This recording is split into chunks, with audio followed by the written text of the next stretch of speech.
Hello, everyone. This is Leah. Welcome back to the Nourish Sensitive podcast. My gosh, it has been a very long time since I've sat down to properly record a podcast episode. It's actually been since November of 2024 when I shared a meditation. And the reason for that is that I've been really busy working behind the scenes. We recently launched our new website at nourishsensitive.com. I've been creating resources and I launched the membership. So we've just had a lot going on behind the scenes here at my desk, and it's been really exciting and really fulfilling to watch my vision for the Nourish Sensitive come together slowly with lots of help and lots of support from my team. So, jumping back in, today we're going to talk about a topic that I know is something that a lot of us sensitive people have struggled with in the past. It's something that I have struggled with, and it's also something that has come up in the membership at some of our recent sanctuary circle meetings that we host in there every other week. And that is facing your inner critic with compassion. And when I say facing your inner critic, what I mean by that is, we all have this inner voice, this voice that tells us that maybe we're not good enough, that we need to do something better, or that there's some kind of flaw in who we are at our core. And many of us are stressed out by this voice and we don't really know what to do with it. It can kind of just run our lives. And it's something that when it comes up and when it's being really hard on us, we want to just make it stop. And there are lots of different ways that we can do that. But today, I want to talk about how we can really look at that voice in our head, or that part, if you will, and instead of ignoring it or trying to make it stop or fix it, looking at it with loving kindness and with compassion. Now, this has been something that I've been working on personally for years on my own journey. It really started with the book Radical Compassion, which was written by Tara Brach. She is a psychologist and a meditation teacher who speaks very deeply on the topic of compassion, and she has some amazing techniques that are very helpful. And just for myself, coming from, a trauma background and being a sensitive person and also being a neurodivergent person with really unconventional, I should say, ways of living and thinking, my inner critic was very strong. And through therapy and through workshopping and through personal reflection and shadow work and reading books, I've come a long way in that journey. I'm not 100% there yet. I do have days where my inner critic is really loud and it can be overwhelming, but I've come a long way. And today I want to just share some of what I've discovered on my path.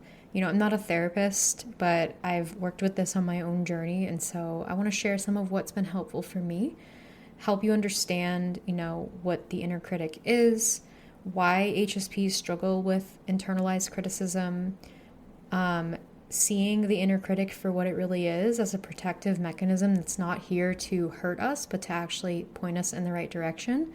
And then towards the end of the episode, I want to give you some exercises that you can try at home to meet your inner critic with more loving kindness and start to create a relationship with this part of yourself to help you move past how it might be keeping you stuck or keeping you small in your life. Because at the Nourish Sensitive, our mission is to help you live a life that truly suits you and, step into your sensitivity as a strength, become more authentic, more whole, more balanced, and emotionally regulated so that you can go out there and live a life that is true to you and that allows you to contribute your unique gifts in meaningful ways. So that's what this episode is all about today.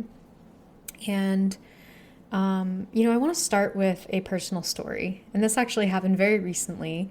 I've been sending emails recently, the last couple days, to promote my workshop on this topic.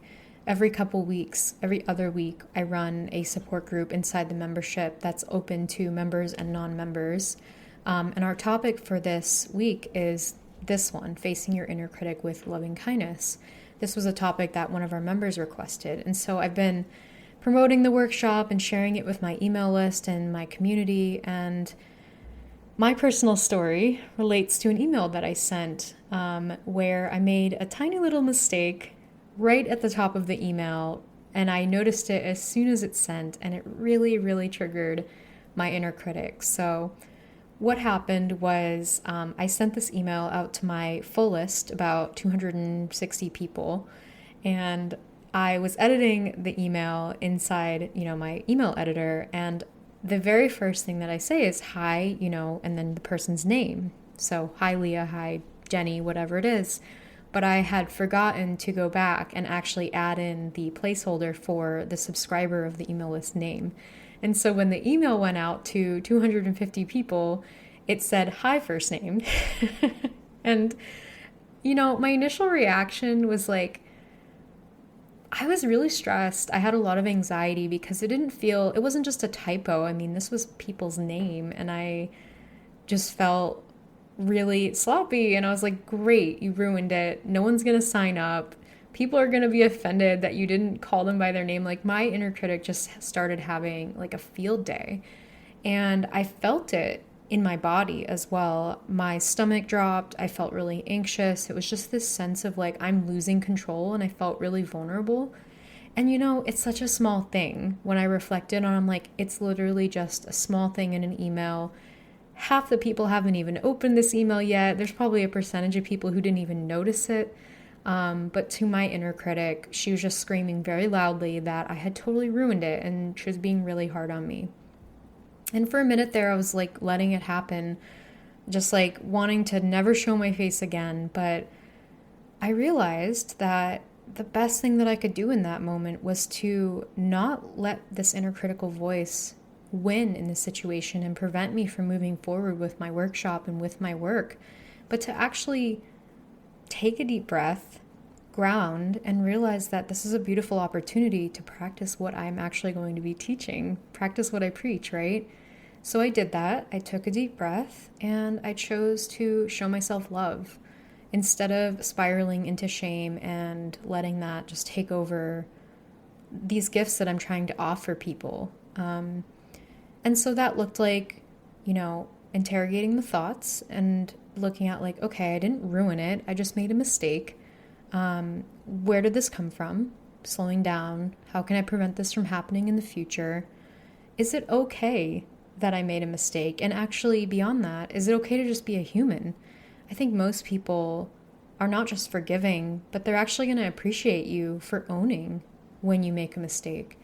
So the point here is I got triggered, and it was really upsetting, and I was about to spiral into shame, but by regulating my nervous system and seeing this inner critical voice not as an enemy or something that I had to suppress, but as a voice of pain and hurt and fear that I could meet with love. By doing that, I was able to show up, keep going, and I ended up sending another email, kind of just making it fun and feel light. And I use that as another opportunity, like I'm teaching you now, to promote the workshop and show people that I'm not perfect, no, but I practice what I preach, and I'm on this journey with you. So with that said, my personal story there, let's talk a little bit about the inner critic and highly sensitive people. First of all, what is the inner critic? If you look into parts work, internal family systems within the therapy world, you'll understand that we have these different parts of ourselves. We're not just us, right? In a whole sense, we have different aspects of ourselves that come up depending on the situation or the environment that we're in or the people that we're around, that are stored in what's called implicit memory. And I won't go too deep into that because it's kind of technical, but these are parts of ourselves that get stored in our long-term memory, our implicit memory, that come up in different situations, and the inner critic is one of them. Almost every human on this earth has an inner critic. If you ask anyone, they'll tell you they have this voice in their head, this part of them that doubts them, judges them, is really hard on them for making mistakes. And also, almost any person will tell you that they feel like they're alone in this and that nobody else experiences this. But if you talk to each other like we do in our workshops in the membership, you'll realize that no, you are not alone. This is a fundamental human experience. And the reason for this is the inner critic is a part that actually helps us. And I know that can seem kind of paradoxical because how could something that's criticizing us constantly be helpful? But the reason it's helpful is that it's actually a protective mechanism. And it comes from conditioning, so things that we're told about ourselves from a societal level, who we're supposed to be, how we're supposed to be, the rules of engagement socially, so that's conditioning. It comes from fear that got established, times that we felt afraid when we were just being our authentic selves, and our inner critic started to develop when that fear came up, and we had to learn how to adjust to a situation and maybe suppress some of our authenticity. And it also is a protective mechanism that gets shaped by external messages. So things that we hear from the media, things that our family tells us, our friends, our intimate partner. We can start to develop this inner critic. And this is especially true for highly sensitive people because criticism is everywhere, right? Everyone is a critic, especially in our modern times. There's always somebody has an opinion about something. But HSPs might struggle with this a little bit more because, first of all, we are deep processors. We think on many different levels, and we don't just hear something and kind of take it at face value. We might turn it over in our mind a few times. We might process it for a lot longer than somebody who is not sensitive, which means we replay that criticism in our thoughts. I personally experienced this quite a bit, that moment when you finally lay down at night, put your head on the pillow, and all of a sudden you're thinking of all the things that you said or did wrong. And it can be because of my deep processing. It just kind of replays itself if we're not paying attention to it. Being sensitive also comes with a certain degree of intensity around emotions. So words that might not land as sharply for non-sensitive people can land very sharply for us because we just feel a little bit more intensely and deeply. We also tend to have a strong memory for wounds, emotional wounds. It's not something that we tend to forget very quickly or just brush over because we felt it really intensely and it's almost logged in our nervous system. Additionally, having high degrees of empathy and mirroring, being able to pick up on others' feelings and understand what they're going through, means we might also internalize others' emotions, and other people have their own inner critics and fears and conditioning. HSPs have a tendency more towards perfectionism, over responsibility, so that inner critic can be a little bit stronger because we just hold ourselves to a really high standard and we might just take a little more responsibility for things than other people do. And that's not necessarily a bad thing. It just can make us more prone to having a really intense critical voice. And lastly, societal conditioning that tells us we are too sensitive, or that we are too much, or that we care too much, or we're too soft, we need to toughen up. These are criticisms of our core nature, things that we can't change about ourselves. And so paired with, criticizing or questioning your core nature and things you can't change yourself, paired with being a deep processor, feeling things really intensely, having a strong memory for emotional wounds, really caring and internalizing other people's feelings, and being a bit, at times, perfectionistic, all leads to a strong sense of internalized criticism. And, that's just something that we have to kind of be aware of and mindful of, that we all have an internal critic, but for highly sensitive people, we can be more susceptible to taking it on from the external world. So we have to have really good boundaries and ways of protecting ourselves. And personally, my favorite way to protect and set boundaries with my inner critic is through compassion. So I want to give you a metaphor to help you understand this a little bit more, the inner critic as a protective mechanism instead of an enemy, like a friend versus an enemy, because it's much easier to meet ourselves with loving kindness if we don't look at it as a problem or as an enemy, and we look at it more as this is trying to help. So the metaphor you can think of is your inner critic is an overprotective guard dog, right? Imagine the most just vicious dog you've ever seen, barking on the edge of a chain, just snarling and baring his teeth and just being really aggressive. On some level, we can see that dog is it's protecting something, right? And it's picking up on a threat. It's not that the dog is fundamentally, a bad dog or it's aggressive. It's just kind of doing its job. It's fulfilling the role that has been set for it. And that's really what your inner critic is. It's fulfilling the role of protecting you. It barks loudly at anything unfamiliar. It's trying to protect you from rejection or failure or something that could be a threat to your sense of self, which internalized criticism is often a deep, threat to how we see ourselves. And it learned early on what was safe and what was not safe based on past experiences. So if you were criticized for being too emotional, that inner critic, like the protective guard dog, tries to make you suppress your feelings, to try to numb out or resist them. If you were told that you had to be productive in order to be valuable, it will push you relentlessly to be productive. And the paradox is, even though we know deep down that this is just a part of us that's protecting us from getting hurt again, and it's trying to keep us safe, in its doing so, it also keeps us small. And it also can malnourish us. If we're not able to process our feelings in a healthy way, then we tend to have, we can have health issues. We can develop digestive problems. We can, increase the inflammation and the stress in our body because we're not able to keep that flow of our emotions. If we are, if our inner critic is pushing us to be productive at all times, then we might end up developing burnout symptoms. So yes, even though it's trying to keep us safe based on things that we've experienced in the past, it really can hold us back if we're not able to meet this part of us and understand where it's coming from. But when we recognize its intentions, we can start to train that overprotective guard dog with love, rather than fear it. So let's talk a little bit about what might be underneath these harsh inner critical thoughts that we experience as sensitive people.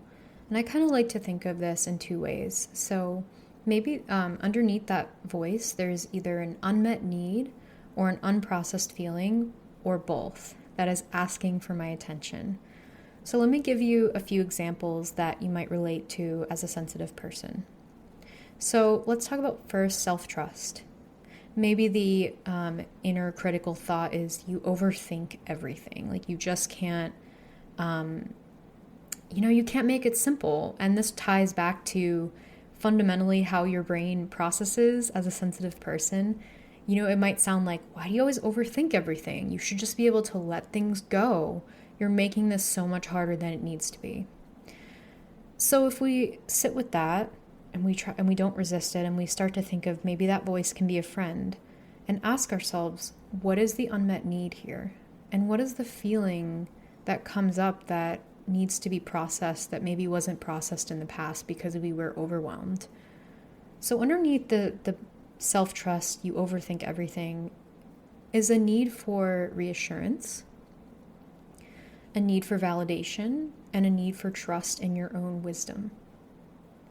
And the feelings that can be associated with this critical thought are confusion, maybe you didn't know what you were doing, and this can sometimes tie back to trauma, as well as being sensitive. It can tie back to feelings of shame, really questioning your core self and if you are good enough, and it can also tie back to insecurity. So our inner voice is saying, it's criticizing us, but it's also kind of pointing towards what is it that you need here? You need to reassure yourself. You need to seek validation from inside and trust that you have your own kind of wisdom. And maybe sitting with some of those feelings of confusion and shame and offering yourself some love in that moment, rather than just trying to suppress the thought. Another example is rest and nervous system care. So a critical thought that can come up for sensitive people is, you should just push through. And this ties to our sort of core nature of needing a little bit more rest because we process so much. So this could sound like, everyone else seems to keep up fine. Why am I always so tired? Why do I need a break? I should be stronger. I'm so weak. I can't keep up with people. And so if we look at this and we ask, what is the unmet need here underneath the thought you should push through, or what is that thought trying to highlight for us? The unmet need would be something like permission to rest, permission to slow down and give ourselves time to recharge. These are the needs that maybe aren't going met and are bringing up this protective voice. It can also bring up unprocessed feelings of guilt or anxiety or exhaustion that we need to be able to sit with and understand where it's actually coming from. Another example would be boundaries and emotional sovereignty or agency around your emotions. So if someone ever said to you, you care too much, this could also sound like you're being dramatic. No one else seems to feel things as deeply as you do. Why can't you just let it go? Just toughen up. Get over it, right? And this ties to just being sensitive and having like a deeply caring and empathetic heart. So in this case, what we're really needing in this moment is not to suppress that voice, but to understand like it's wanting emotional safety and it's maybe needing some energetic protection.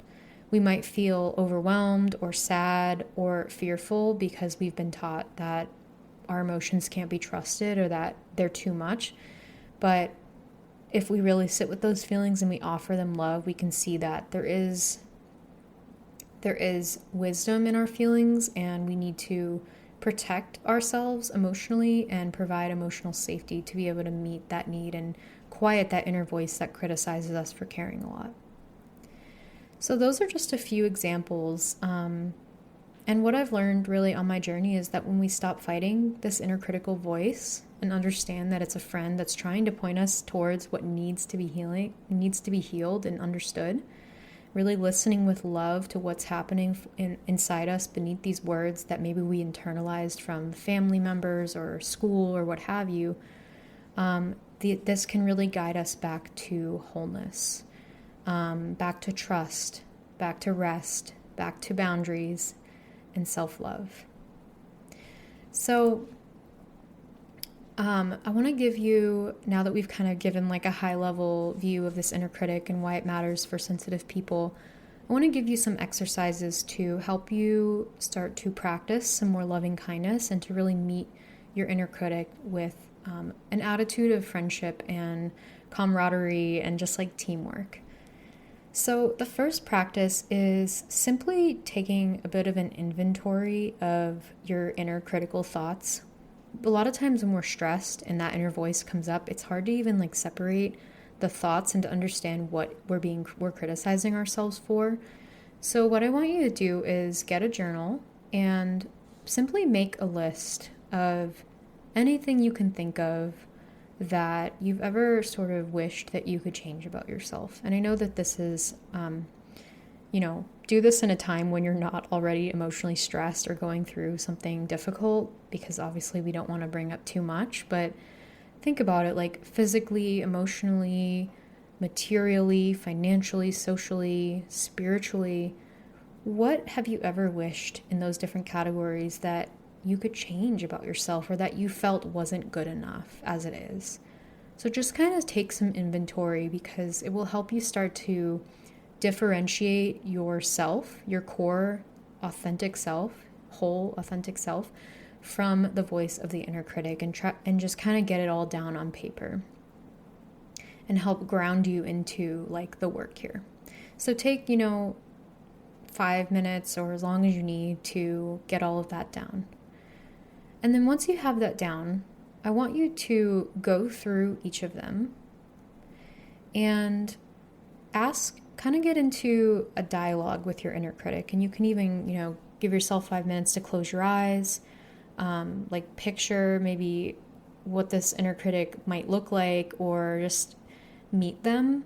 Maybe you could even picture yourself like looking in the mirror at them and start to talk to them. Like assume that they're safe and that they don't mean you any harm. Just imagine them like as a friend and ask for each of the items that you wrote down. What are, the feelings behind this belief about myself or this idea that I'm not good enough? Are there any needs that have not been met that are surrounding this thought. So, for example, like if you said that I wish I was thinner, or I wish that I could change the size or shape of my body, what is the need there? Could it be acceptance from your mom or whoever criticizes you around your body weight? Could it be a need for physical acceptance or having a sense of belonging or fitting in? So start to kind of tap into the feelings and needs underneath these thoughts that you've written down on your paper. What does this part of me need to feel more spacious, more safe, more whole, more at peace with themselves? Just take a little time to just kind of be in dialogue. And you might even like write this in your journal as if it were a conversation, rather than doing it in like a structured or linear way. Just seeing what comes up when you really get into a dialogue or a conversation with that inner critic and those thoughts. And once you've moved through that, the next step is to, with intention, offer yourself loving kindness.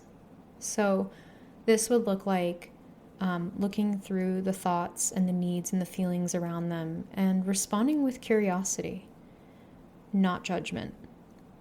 So try offering words of reassurance. I see you. You're safe. It could be a commitment or a promise, like I will honor my own timing. I commit to setting emotional boundaries, and here's how. Or if that feels overwhelming, you can just set an intention energetically. So putting your hand on your heart and just sending yourself some love around that thought. And this might bring up feelings when we offer ourselves radical compassion. Sometimes the tears flow. I gently encourage you to just let that happen, because that in and of itself is a healing of this inner critic that's kind of had this tight grip on us. So again, offering them loving kindness through words of reassurance, affirmation, a commitment or a promise to protect yourself better, or just simply an energetic intention through the heart.